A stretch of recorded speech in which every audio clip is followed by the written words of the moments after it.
Ay kapatid, tanong mo yung mananalo sa sweepstakes o kaya sa loto. O yung mga third eye na akala mo nakakaalam sila nung ganin. Hindi totoo yung may third eye. May espiritu lang ng demonyo sa mga yon para manghula-hula ng kung ano-anong mga kalkulasyon. Nakakakita sila, may third eye sila, may baraha sila, meron sila bolang kristal, may dice. Marami silang mga paraphernalia para ang tao papaniwalain. Para lang yan yung biyena ni kapatid na Dali. Yung biyena niya kasi manghuhula doon sa simbahan ng Quiapo. Isa yun doon sa mga nanghuhula ron na sabi nila may third eye. Sabi ko, nanay ka ko. Ba't ba kayo nanghuhula? Kasi wala na akong asawa, sabi niya. Kailangan yung mga anak ko ay tulungan ko, maitaguyod ko. Naniniwala ba kayo sa sinasabi nyo? Sabi niya, hindi. Sabi niya, hula-hula lang ang akin, hula-hula. Para bayaran ako ng tao. Totoo yun, sinabi sa akin ng nanay ni Sis Baby yun. Hindi naman siya naniniwala sa sinasabi niya. Kaya lang, may mga tao raw talaga nagpapahula. Lalo na yung mga walang malay sa ganyan, nagbabayad 200, 300. Pag maganda hula mo, pag mayaman yung nahulaan mo, bibigyan ka 1,000 Kaya malakas daw siya ang kita niya doon. Pero sabi niya, Brother Eli, pagdating ng araw, titigilan ko na rin ito. Ngayon yata tumigil na siya. Marami tayong kapatid na dating ganyan na nagkiklaim, meron silang nakikita, may third eye sila, pero pahanga lang ng tao yan para hangaan lang. Pero ang totoo kapatid, mga hula-hula lang yan, guessing game. Tumama o hindi. Merong ganun tumama't hindi. Wala naman silang pakialam dahil pinagkakakitaan ng iba yon.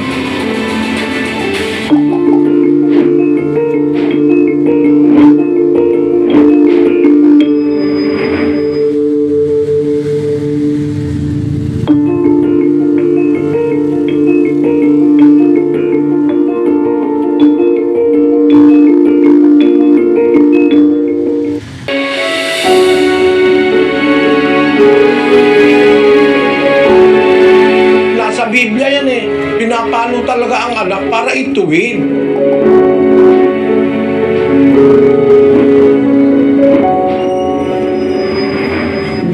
Pagpalagay mo, may magulang malupit sa anak. Alin ba ang mas marami? Yung magulang na walang pagmamahal sa anak o yung magulang na sa pagmamahal sa anak tinitiis nilang paluin dahil gusto nilang mapabuti yung anak nila? Nasa Biblia yan pinapalo talaga ang anak para ituwid. Do not spare the rod, sabi ng Biblia. He that spareth his rod hated his son, but he that loveth him chasteneth him quickly. Kaya ang tao dapat alam natin yung prinsipyo ng Biblia. Ang Diyos ang may sabi, papaluin mo yung anak mo pag mali Ang Diyos din kasi namamalo Nasa 12. Versikulo 5 ng Hebreo. At inyong nilimot ang iniaral na ipinakikipagtalo sa inyong tulad sa mga anak. Anak ko, huwag mong waling bahala ang parusa ng Panginoon o manglupaypay man kung ikaw ay pinagwiwikaan niya. Sapagkat pinarurusahan ng Panginoon ang kanyang iniibig at hinahampas ang bawat tinatanggap na anak. Namamalo ang Diyos kaya pag mali ka, mapalo ka Minsan mawala ka ng trabaho. Minsan nahiwa mo yung sarili mong kamay. No? Alam mo na yan, palo ng Diyos yan Minsan ikaw nalugay negosyo mo. Minsan ikaw pakatakawan mo sa pera napahama ka. O nalugi ka. Yan, palo ng Diyos yan sa tao na nakakalimot sa kanyang aral. Para kaya ka pinapalo, para magbalik loob ka. Nasa Malakias yan Lahat ng parusa ng Diyos na ginagawa sa tao, hindi dahil galit siya sa tao. Gusto niya na lagi kang magbalik loob sa Kanya. Pati yung pagpaparusa niya, pagpapasapit niya ng bagyo, para iparamdam niya sa tao na, I do not conform with what you are doing. Magbalik kayo, mawawala yan. Kaya yung mga salot-salot na yan, sinasabi ko, mawala yan kung ang buong mundo lang ang magsisisi at ikilala sa Diyos eh. Mapipigilan yan eh. Yan ang dapat ninyo maintindihan. Meron kasing ganung mga anak talaga eh. Merong anak, mahal ka lang pagka sunod-sunod mo gusto. Pag merong gustong hindi nasunod, di ka nakikibuin. Merong ganung mga bata eh. Eh mga edad na rin, merong ganun. Pero sana wag namang ganun. Kaya yung pagdisiplina sa bata, sa anak, utos ng Diyos yan.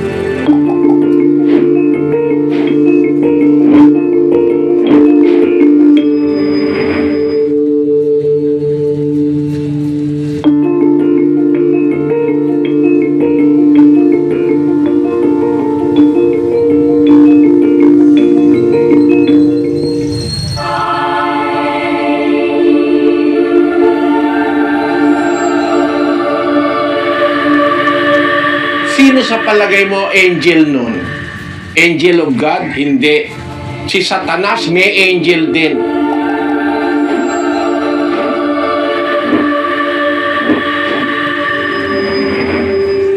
Ang may guardian angel na angel ng Diyos, dalawa kasing klase ang angel. Angel of God and angel of Satan. 12:9 ng Apokalipsis.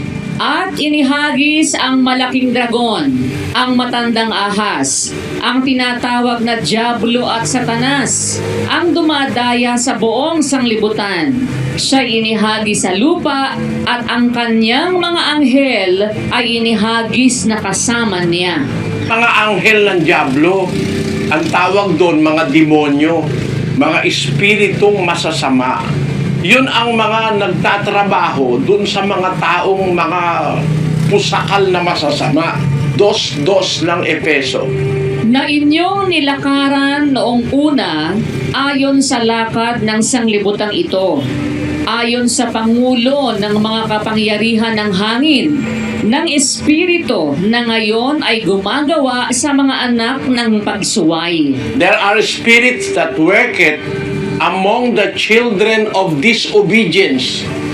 May espiritu o mga anghel na gumagawa sa mga anak ng pagsuway. Imaginin mo kapatid, tatay ka, re-rapin mo yung anak mong 3 taon. Sino kaya ang angel mo? Ang guardian angel mo? Para maatim mo na rapin yung anak mo na 3 taon. Tatay na hindi mapatigil yung anak niya, binuhat. Iniupo dun sa kumukulong sinaing. Napakalupit na magulang. Sino sa palagay mo angel nun? Angel of God? Hindi. Si Satanas may angel din. Yun ang mga gumagawa sa mga anak ng pagsuway. Mga espiritu na ngayon gumagawa sa mga anak ng pagsuway. Spirits that worketh among the children of disobedience. Yung mga karumal-dumal ng mga bagay, sino ang gumagawa nun? Mga anghel ni Satanas yan. Mga espiritong gumagawa sa mga anak ng pagsuway. Pero, yung anghel de la guardia na galing sa Diyos, ito naman ang binibigyan niya nun, 34:7 ng awit. Ang anghel ng Panginoon ay humahantong sa buong palibot ng nangatatakot sa Kanya at ipinagsasanggalang sila. Ang anghel ng Diyos ay naggugwardya, pinagsasanggalang ang mga natatakot sa Diyos. Pag ang isang tao may takot sa Diyos, may guardian angel ka. Ang guardian angel mo, angel of God, hindi anghel ni Satanas.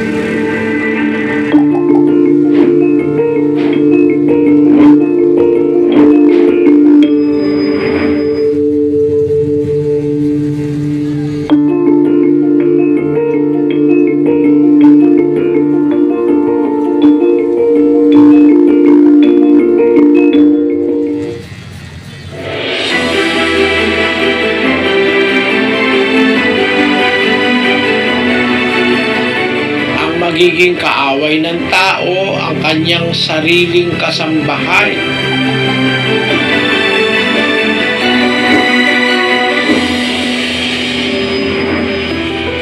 (5:11) ng Mateo.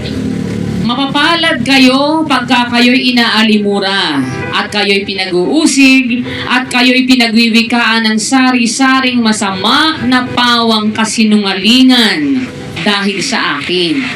Pagka ang kanilang sinasabi, pawang kasinungalingan sa pag-uusig sa inyo, doon po tayo nagiging mapalad pagka ginawa nyo, tinutuon nyo, na ginutom nyo nga sila, magkakaroon sila ng karapatan sabihin na totoo talagang ginugutom nyo sila. Pero pagka hindi naman ganon, kasinungalingan yun.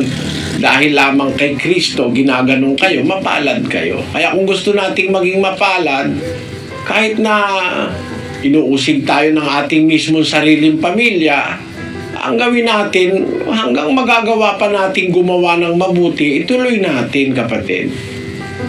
Huwag niyong gutumin ang pamilya niyo. Unang-una, obligasyon niyo yun sa harap ng Diyos.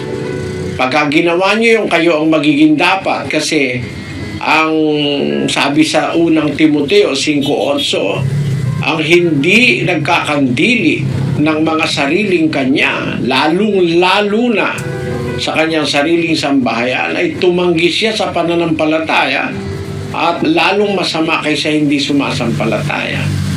Para wag tayong maibilang masama, kailangan kandilihin natin yung ating pamilya in whatever situation, at mapapatunayan natin sa kanila at sa Diyos na hindi talaga tayo masamang ama o kaya irresponsable. Huwag tayong maglagay sa puso, kapatid, ng yung bang diwa ng paghihiganti. Hanggang matitiis nyo, tiisin nyo. Hindi nyo dapat na ikadalamhati, kapatid, kasi nakasulat sa Biblia, ang magiging kaaway ng tao, ang kanyang sariling kasambahay. Ang sabi, kaya ang umibig sa asawa, sa magulang, sa anak na lalaki, sa anak na babae, nang higit sa akin ay hindi karapat-dapat sa akin, ang sabi ng Panginoong Hesus. Kaya siguro, ang kailangan yung gawin, kapatid, yun nga, magtiis alang-alang kay Kristo. Pag hindi nyo na kaya, umalis muna kayo. Ang kayong gagawa ng masama, kapatid.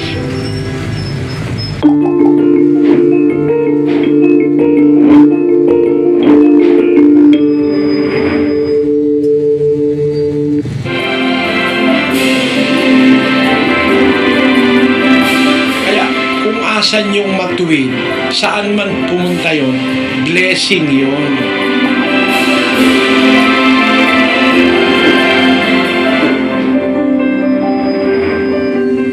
Blessing ng house. Saan mo makikita sa Biblia ang house, blessing? Meron bang house blessing nung panahong Kristiyano? Wala nun. Saan mo nakita isang bahay, blessing ni Kristo? Ang bine-blessing ni Kristo, tao, hindi yung bahay.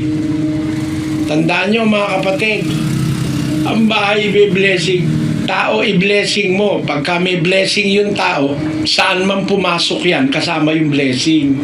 Basahin natin, sa Kawikaan, sa 3, ang blessing hindi nasa bahay, kundi nandun sa taong titira sa bahay. 3:33. Ang sumpa ng Panginoon ay nasa bahay ng masama, ngunit pinagpapala niya ang tahanan ng matuwid. Pag matuwid ka, yung tahanan mo kung saan ka man tumahan, parang si Jose Bendido, no? Si Jose, tumahan kay Putipar, napabuti yung sambahayan ni Putipar.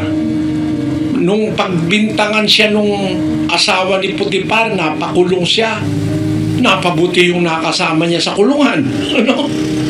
Tapos, nung magkakagutom sa Ehipto, hindi maipaliwanag, tinawag si Jose. Oh, nung si Jose na ang gawing pinuno ng Ehipto, napabuti ang Ehipto. Nakapag-ipon ng maraming stock ng pagkain. Kaya, kung asan yung matuwid, saan man pumunta yon, blessing yon. Kasi siya yung blessed yung matuwid.